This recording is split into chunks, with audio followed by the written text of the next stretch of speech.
Well, how do you convince people to fight if they don't get a vote? Surely that's the bare contingent to tell men to go die in a ditch, that you get to come back and vote. You go to fight in Afghanistan for 4, 5, 6 years, you come home, vote, they rig it. I love America and I love the West, but even I can't with good conscience tell anyone to go die in that military now. For what?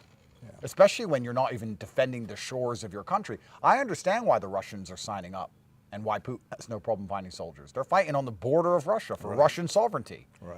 We're sending our people to die for banks, God knows where. And Tristan made a good point. He said, people that have fought in a war should have 2 or 3 votes. They risked it all. Because they risked their lives, which there's nothing more important than that.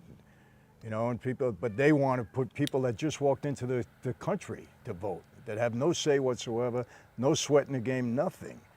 And it has to be some grand plan. I believe, I've said this since day one, the only issue at the border was to bring these people in and somehow get them to vote and turn every state blue, so they never get out of power. This is nothing but a power struggle. That's all it is.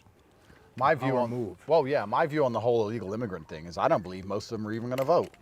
To be honest with you, I don't believe they're even going to vote. I think they're just letting them in so that they can rig the ballot boxes themselves and blame them.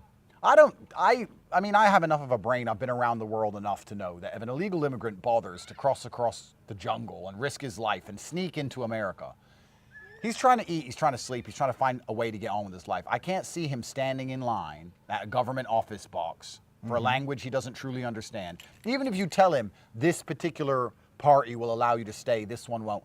I just can't see them all getting in line and getting out there and waiting their turn to cast a vote. I don't think so at all. I think they're letting all these people in so that they can rig the election how they want, so they can steal millions of votes, blame it all on people we never know who they are and we can't check it.